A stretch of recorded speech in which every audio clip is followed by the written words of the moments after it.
So for today, this top one, the easy question would have been, what are the x-intercepts? And you should have been like, oh, it's -1, already wrong.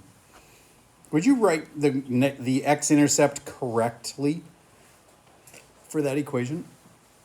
-1 might be involved, but if all you do is write -1, you lose the point.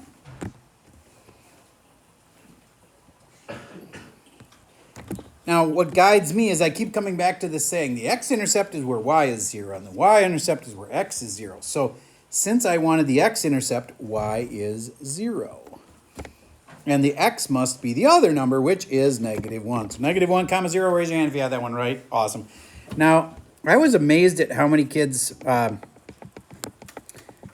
trouble with, like, where's the vertex? Which, I get it. It's not just right there. Like, it's not just jumping out at you like, oh, it's -1 comma 3. The vertex isn't that easy, but that's one that's a typical question we give you. Is like, here's something in factored form. Can you tell me the vertex of it? I want to just remind you that we are very visual people, and if I drew this for you and I drew where the parabola was, then I said, where's the vertex? You'd be like, well, duh, it's right there. Well, sketch it for yourself. And then you'll be like, oh, duh, there's the vertex. So make a sketch when this happens.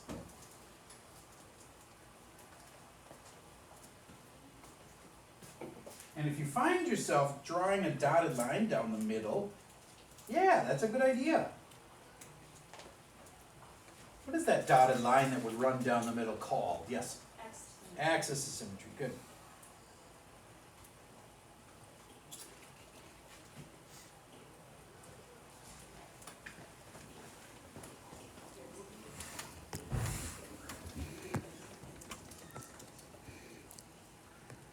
So there's my -1 and my -3, and, well, do I have to tell you whether there's a reflection? No, I can see the equation. The equation does not have a reflection, so therefore it must be like this. And then how low does it go? Well, I can know that since there's no stretch, that the pattern is go over 1, up 1, and therefore that's my dot right there. There's my vertex.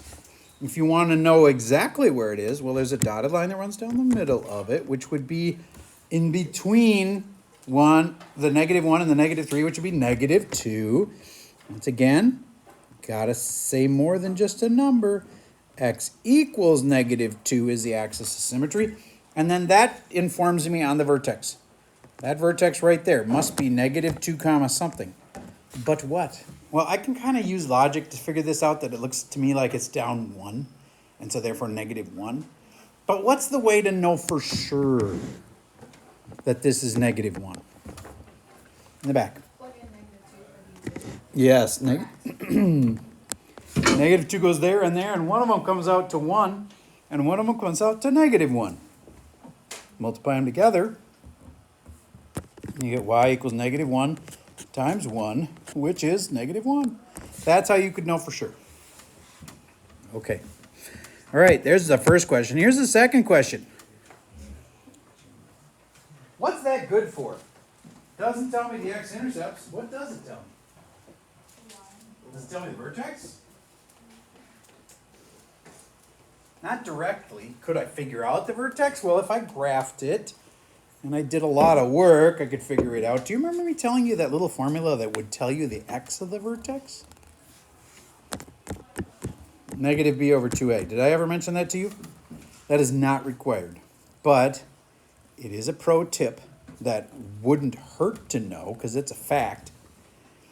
Do you remember the whole formula? X equals -b plus or minus square root b squared minus 4ac all over 2a. Just the beginning and the end of it. This part right here, that tells you the axis of symmetry. And I told that to the other hour, so I thought, well, I better tell you guys too. I thought maybe I had, but I told them. So how does that help you? Well, if you want the x of the vertex here, you go x equals -b, which is -3, over 2a, which is a is 1, and that'd be 2. That's the x of the vertex. Now, on the test, this is probably a little too hard for you, because this little formula is something we don't expect you to know yet. That's on the next test. On this test, This is the basics of quadratics. You aren't supposed to know that. Is it illegal for me to tell you something ahead of time? No, I'm just telling you something ahead of time.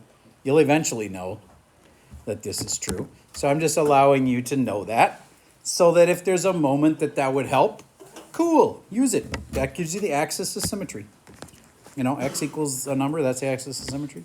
And then that is the x of the vertex too, so kind of handy.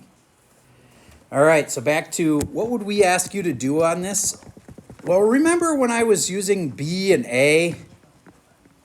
This form of the equation tells you A and B and C. That's one of the things that this is good for, is it tells you A, B, and C. And the other thing it tells me is the y-intercept. Say it if you know it. -1. And if you really are going to be picky about it, since it's the y-intercept, x is 0, -1 would be the y-intercept. But that -1 there, is it always just the last number? No. No, it's not. Because, see, I don't want you to think that, because then when you go to something in vertex form,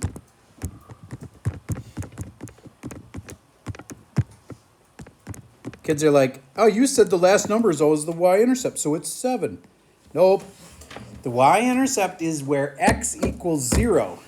You'd have to put in a 0 here, and you get some number that is definitely not 7, okay? All right, so my point, sure, if it's written in this form, then the y-intercept is just sitting there. It's -7, but it's not always the last number. Otherwise, it would have been 7 in this case. It's not.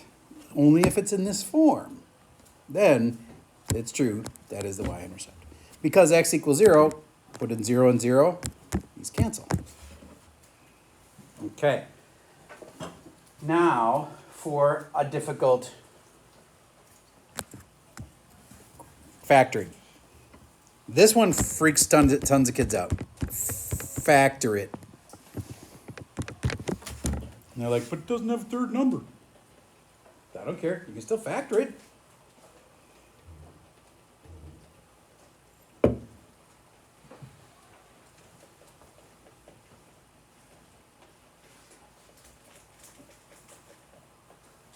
And why do you factor it? Because then you can see the x-intercept's really easy. Just factor it, though, and compare with the kid next to you.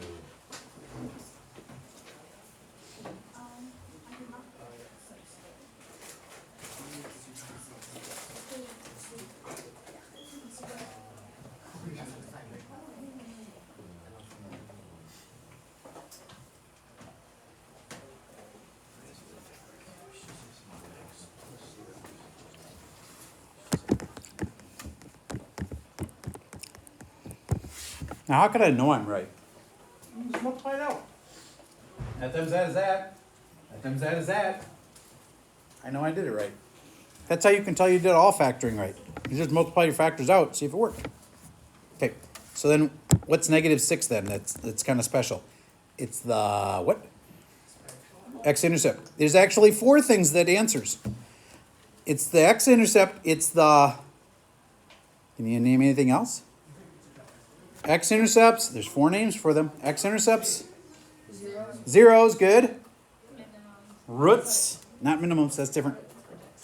Roots, x-intercepts, zeros, and the solutions. Solutions are a big deal in math, right? The solutions to this equation are -6, and what's the other one? What's this one? 0. Because the question is, what makes this equation 0? If you put in x is -6, it'll turn into 0. And if you put in 0, it'll turn into 0. Those are my 2 x-intercepts, roots, zeros, and solutions. Okay, what's the axis of symmetry on this one?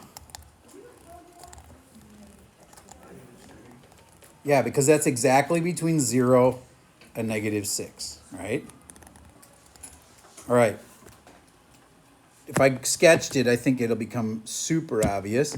Here's 0, here's -6. Of course, it goes right there. Okay. All I have to do is throw in a 5 right here, and now A lot of kids are completely lost. What's the axis of symmetry now? I don't like it, but I could do it. Could you do it? What's the axis of symmetry? Well, what are the x-intercepts? One of them is still easy. What's one of the x-intercepts? 0. And the other x-intercept is what? 6/5 is close. -6/5. Now, how did we get that? I was doing this in my head, and I subtract 6, and I get 5x equals -6, and then I divide by 5, and I get -6/5. Now, my 2x intercepts, if you have to, always go back to making a sketch of it. 0, 0 is here, and -6/5, what the heck is that? It's right there, whatever it is. -1 1/5 is also true. And then I have to figure out what's in between those two. Now, we wouldn't give you one that's that weird. Okay, but it would be whatever's in between those two. Would you agree it's some negative number? Negative point something? You could get a decimal for it if you worked hard enough at it. You could be like, what is 5? Again, we probably wouldn't give you this one because sixths and fifths aren't that easy to do. Fifths are 0.2 each, I guess. So this would be -1.2. And so if this is -1.2, I could probably get the decimal for it. But okay, good enough on that. That was a hard one. Here's another hard one. Can you factor this?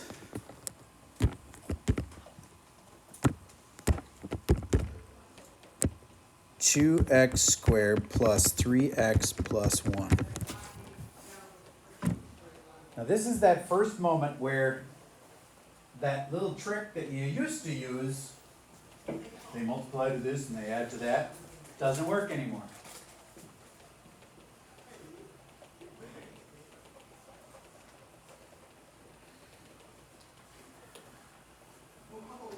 Avery, could you shut the door over there? Some lunchtime noise.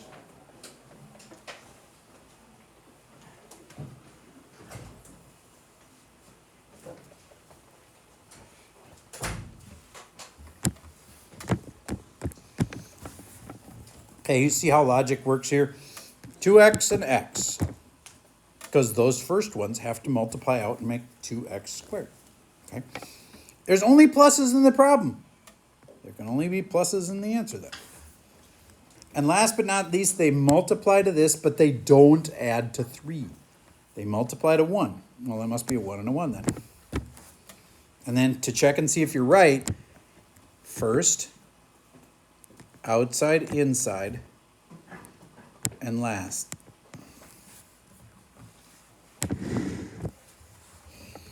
Now, you could argue that it's actually better to just distribute this. Let me show you that for a second. I don't want you to think I'm a huge fan of FOIL, that that's the only way to do these. You can just distribute it, because if you distribute the 1 to both things, and you distribute the 2x to both things, you'll get all the same 4 answers. 4 answers, and then there's some like terms, and it all adds together. All right, cool. We factored it. Yay. I feel like you're pretty good at those. This one, I think a ton of kids are going to be lost. Factor this. And the first thing you might think is some kids think it is factored. Nope. Just because there's a parenthesis does not mean it's in factored form. Factor it. If you're still sitting there going, I don't know what to do, let me show you how to start.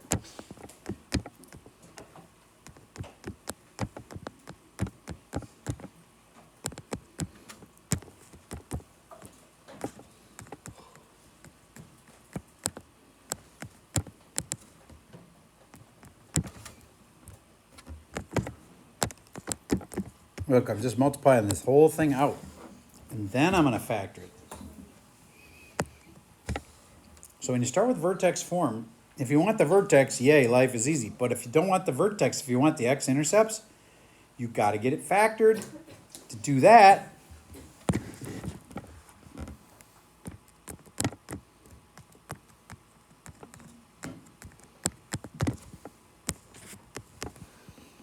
What do plus 1 and minus 1 make? 0. So it's negative x squared plus 2x. And again, that looks weird, but we did just do one like this. Did you get that x factors out? Did you even better get that negative x factors out? If you didn't factor out the negative, you're going to run into problems later. Do you remember me warning you? You want to factor it all the way, and that includes, if there's a negative in the front, you got to get that out of there. Get it to the front. Now I know, you could have done this. You could have factored out the x, and then you would have had, if you did it right, negative x minus 2x. But then again, there's something that can be factored out. So you should have ended with that negative can be factored out, and it should be, and I just screwed up something, not 2x, sorry.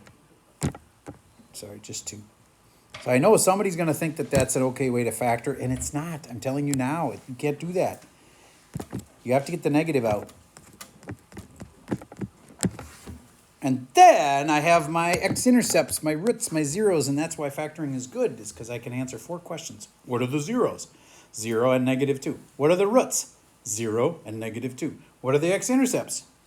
Well, 0 is the x, and if it's an x-intercept, the y is 0. So 0, 0, and this one being negative 2, since it's an x-intercept, y is 0.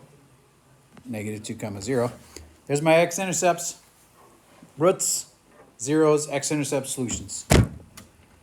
That was as hard as it could be. Yes? How did it become negative 2 when you only factored out the x? Okay, let's see. It should... I was showing this because I was trying to show what some kids were going to do, and I did it wrong. You are correct. Dang it. I shouldn't have even tried to do what some kids were going to do. What I should have done, thank you for catching that. What I should have done is factor out the negative right away and the x and bring it to the front, and then it's x, and then double checking here to make sure I don't screw this up. I need a minus and a 2. And then my 2 answers are, my roots are x could equal 0 and x could equal 2. I think I did have a negative wrong right there because I was trying to show you the way not to do it, and then I ended up falling into the same trap that they do. All right, so factor the negative out when you have a negative in front. Okay, so that is about as hard as they possibly get. Now you have a worksheet today, which is got an answer key posted for it. And I told the kids, how about if you skip any 3 problems on there? Just don't skip ones that are hard for you. Skip ones that are like tedious. Like, I know what to do, it's going to take me a long time. I'm skipping that one. You know what I mean? If you are skipping problems that are hard for you, that means you're not practicing the thing that's probably going to get you on the test. So if it looks scary, do that one. If it looks like boring and tedious because you know what to do, skip that one. Okay? So skip any 3 questions off the review sheet that are boring and tedious for you, and do the rest of it. And there's no Dropbox yet, but that's all you have to do in class today, and tomorrow is the test. And that's all I got for you for today.